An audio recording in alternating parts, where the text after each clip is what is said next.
Welcome to All the Things Podcast. Today's topic, ambiguity.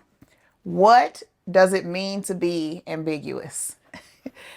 I was asked a question, actually, to consider some time frames in history and to think about the concept of something being black or white, right or wrong, versus there being a gray area.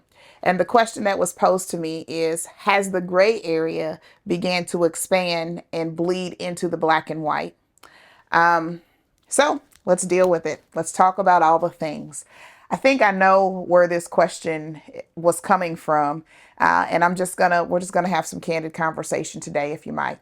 If you know me personally, you know that I love to function in black and white for simplicity's sake. I think it's easier to have definitive truth. That is my guiding light. There are some things for me that are absolutes for me, that are non-negotiables. And for me, it helps me to course correct when I have those spaces in my life that are non-negotiables. Where the gray happens is when my non-negotiable meets someone else's non-negotiable and they're exactly the opposite. So let's deal with a space where my non-negotiable and somebody else's non-negotiable may be an exact opposite. Let's talk about parenting. I am a pretty stern parent, and I believe in training a child up in the way that they should go, so when they're old, they won't depart from it. I believe that children should be raised to be respectful individuals. I believe that children should be raised to honor their mother and their father, or the people that have been given charge and guardianship over them. I believe that honor looks like listening more than speaking. I believe that honoring people in a space looks like listening to really hear rather than to rebuttal.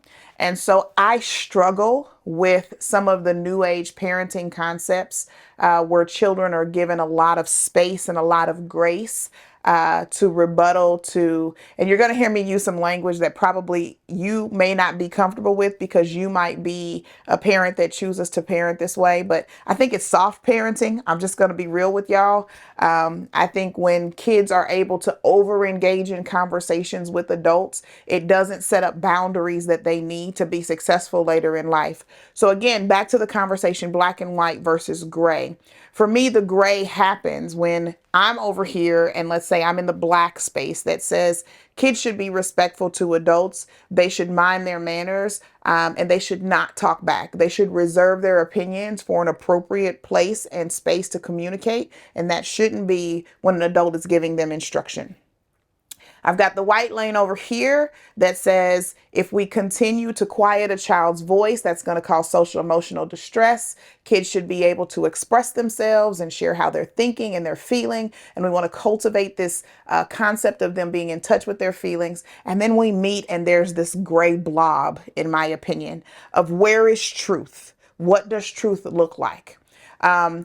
I think what is happening is in this dispensation where we have social media, what we have is access to more people's way, more people's opinion, more people's thoughts and ideas. And what happens in your brain is the more exposure that you have to information, your brain is trying to figure out how to process that information.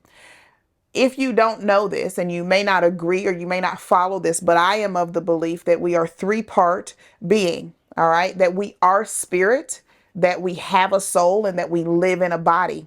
And so the way that I interpret information is going to be through that filter. And I am always trying to be cognizant of my spiritual development. My spiritual development then is anchored to scripture.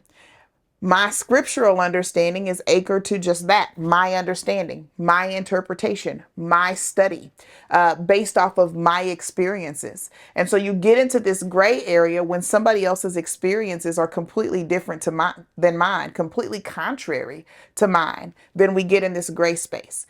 Before, I think it was just easier to see things as black or white and to see the gray, the marginal area, as very slim because we didn't have the access to other thoughts, ideas, and opinions that we have now. I think it feels as if that marginal space is growing because the access that we have to thoughts, ideas, and opinions other than our own is growing.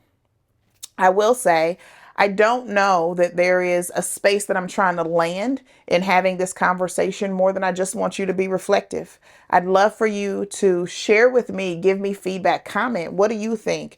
Are there black and whites in life? And if so, what are they? Where are they? Where do we draw the line in the sand? Or is everything a gray area? I'll say this, that my heart right now says that I am extremely cautious about living in the space of gray where everything goes. I think it's unsafe. I think it's unhealthy to live in gray spaces. I've watched it with children my entire life. The entire time that I've been in education, children yearn for boundaries. Boundaries are clear. That's where that concept of black and white comes. If you lay a black boundary on a white piece of paper, it is clear where those lines are. If you begin to shade on that piece of paper, it's unclear where the white is and where the black is, and it just all comes together. And there's not safety in that space of ambiguity. I've seen it in children. I've seen it in adults.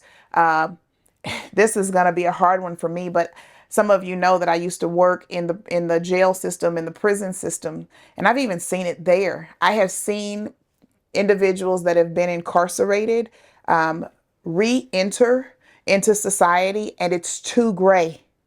And so they will do something that will put them back in a system that provides this rigid structure.